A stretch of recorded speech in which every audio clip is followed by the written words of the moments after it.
Le politique est guerrier par définition.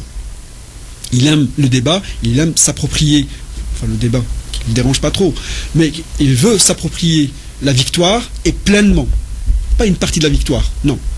Alors quand tous les dossiers vont bien, on a tendance à ne pas citer le haut administrateur qui a fait que ce dossier-là, ou à la limite on va lui confier un dossier politique. C'est-à-dire on va le nommer ministre. Et puis c'est là où il rate son entrée puisqu'il va se comporter comme un administrateur. Les ministres, on n'a pas vu beaucoup de ministres technocrates bien faire les choses à travers le monde entier. On a vu plutôt des gens de passion, des femmes et des hommes de passion qui ont fait avancer des dossiers qui étaient d'une complexité extraordinaire, que les technocrates ne pouvaient pas faire avancer, mais les politiques ont déjoué ça. Et donc, cette relation-là, ce manque de vision de la part du gestionnaire et ce manque ou cette volonté exprimée à travers la rhétorique, mais pas appuyée sur le terrain par des faits, par une reconnaissance, par une certaine légitimité à accorder à ceux et celles qui performent de la part du politique, ça nuit beaucoup à cette relation entre le politique et l'administratif. Et puis, le troisième corps qui est en train de faire émerger ou faire avancer les choses, c'est la société civile. Aujourd'hui, nous ne sommes plus 12 ou 13% de la population à avoir des niveaux d'instruction élevés. Nous sommes à peu près 70 à 75% de la population qui sait lire et écrire. On n'est plus dans les années 60 où une partie seulement de la population connaissait ses droits, voyager, regarder ce qui se passe dans le monde, revendiquer secrètement ou de manière verbale ou jusqu'à l'exprimer violemment. On est dans une société qui n'a rien à voir et qui n'aura rien à voir dans les années à venir avec les années 60 et 70. Nous sommes dans une société où 75% de la population, un peu plus que 75% aujourd'hui de la population, a moins de 35 ans. C'est-à-dire qu'il y a plein d'espoir. Et donc cette société civile qui est en train d'émerger, et qui a des besoins différents par rapport à ceux de nos pères et nos grands-parents, ou nos parents et nos grands-parents, va en quelque sorte aussi contribuer à cette évolution des systèmes de gouvernance. C'est-à-dire l'évolution à la fois des valeurs, l'évolution des structures gouvernementales. On est de plus en plus, en matière de structures gouvernementales, on est de plus en plus dans des logiques de contractualisation. Vous m'excusez le jargon administratif que j'utilise. Contractualisation, dire quoi? Que l'État, aujourd'hui, est de plus en plus conscient de contractualiser le service qu'il administrait auparavant, l'eau, l'électricité, les télécommunications, le transport, la défense et même la sécurité publique, le ministère de l'Intérieur. On est de plus en plus dans la région, on est de plus en plus engagé dans une logique de contractualisation. Autrement dit, vous avez une entreprise de sécurité, des personnes, et donc on va, au lieu de la donner, ou créer un corps policier qui va nous coûter encore plus cher, on va la donner on va confier ça à des entreprises privées qui vont se spécialiser. C'est des anciens policiers, des anciens militaires, même chose au Canada, et même chose aux États-Unis, ou même chose au Québec, et même chose en France. C'est des anciens militaires, ces anciens qui ont créé leur propre entreprise parce qu'ils ont une expérience, parce qu'ils ont été mis à la retraite à l'âge de 45 jusqu'à 53 ans. 55 ans, on est en pleine retraite dans certains corps de métier dans la sécurité. Et donc il y a une contractualisation. N'en parlons pas aujourd'hui des services d'eau qui seront, en tout cas en Algérie, les télécommunications c'est complètement privatisé et même le monopole n'est plus entre les mains de Algérie Télécom, ni en Tunisie ni au Maroc d'ailleurs. Et donc ce mouvement de contractualisation va faire en sorte aussi à ce que l'État va se recentrer de plus en plus sur ses propres missions.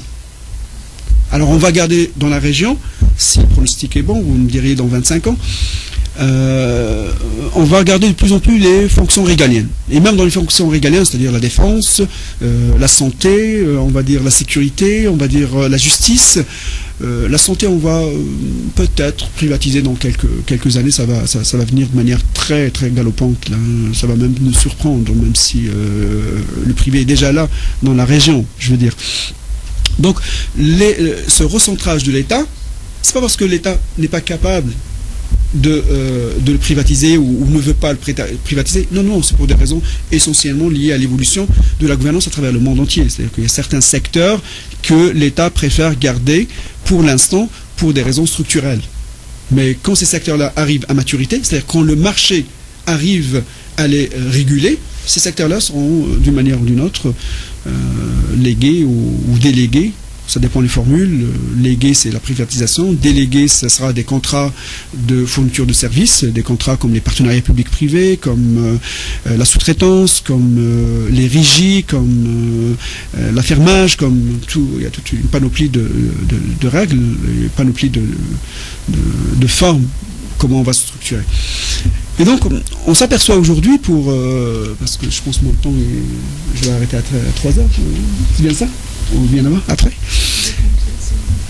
Donc, on s'achemine vers quoi? On s'achemine aujourd'hui vers une coévolution entre l'État et ses représentants, les décideurs, les élus, si vous voulez, l'administration en tant que telle, qui va s'affirmer au-delà des règles, au-delà des procédures, au-delà des protocoles. On va sortir vers de plus en plus de management, de plus en plus d'outils de gestion, de plus en plus d'évaluation.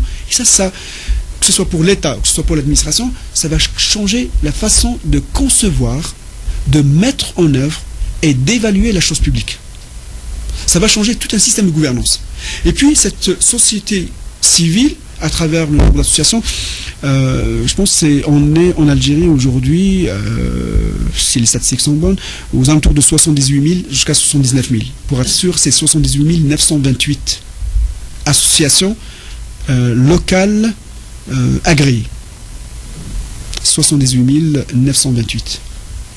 Et le mouvement s'est accéléré à partir de 2005-2006. Donc il y a l'émergence. Ça, c'est un indicateur qui est pris par les spécialistes à travers le monde pour dire que dans une société, quand on voit un mouvement associatif émerger et s'affirmer de plus en plus, ça veut dire qu'il y a un débat, et ça veut dire que plus ou moins l'administration doit prendre note, il doit les associer à la prise de décision. Alors on va parler pour l'instant, nous on ne va pas dire qu'ils vont être tous décideurs, hein, pour des raisons politiquement pudiquement.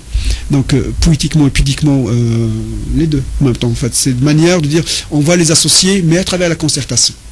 Là, une façon aller avec la pudeur politique là. Ils ne vont pas décider là, il ne faut pas leur faire croire qu'ils vont prendre la décision. On va leur laisser un peu d'espace pour s'affirmer, pour parler. Il va y avoir de la concertation. Peut-être, dans quelques années, quelques décennies, on ira vers la participation. Une démocratie participative. Pourquoi je dis ça? Parce que dans les 3 pays de la région, le mouvement de la décentralisation avorte. Les Français reviennent sur ça aussi. Si vous voyez, enfin, le débat en France a reculé sur la décentralisation, l'aménagement du territoire. Et puis, en Algérie, le débat sur la décentralisation n'a jamais avancé. Ne serait-ce que cette couche mince que veut créer le ministère de l'Intérieur et qu'on appelle les régions aujourd'hui, c'est là où, c'est quoi les régions, comment on va les définir, quel est leur rôle par rapport au wilaya, par rapport aux communes, par rapport au daïra, par rapport la région, c'est quoi? Est-ce que on va départementaliser, on va revenir à c'est un débat qui... Et derrière ce débat-là, donc il y a toujours, et on n'oublie pas, et il faut surtout pas négliger les enjeux de carrière de certains décideurs. Il ne faut pas le négliger, ça fait partie de la donne. Le décideur n'ira pas parce qu'un universitaire a décidé que pour avoir une société de paix, de convivialité, il faut absolument avoir un 3e niveau régional. Non, non, le décideur n'est pas d'accord là-dessus. Les décideurs ne s'entendent pas. S'il y a absence de consensus là-dessus, c'est pas la peine d'y aller parce qu'il va y avoir juste de la confrontation, il va y avoir plus de conflits, il va y avoir plus de perte d'énergie là-dessus. Ça veut dire qu'on n'est pas prêt sur le plan des valeurs. On n'est pas prêt de faire ça. Et donc, il n'y a pas de consensus. S'il n'y a pas de consensus, on évite. Et surtout dans les pays où il n'y a pas comme par exemple l'Algérie, il n'y a pas une classe dominante. Le débat en Tunisie avance parce qu'il y a une classe dominante, politiquement parlant. C'est-à-dire qu'il y a une partie qui a les décisions ou qui prend les décisions. Cette partie-là, elle est dominante et il n'y a pas énormément de gens influents qui peuvent contrecarrer les décisions. En Algérie, le vrai pouvoir de gouvernance, il est éclaté. C'est plusieurs cercles, c'est plusieurs tendances, c'est plusieurs avis. Donc quand vous avez d'un côté plusieurs cercles, plusieurs avis, il n'y a pas de consensus là-dessus,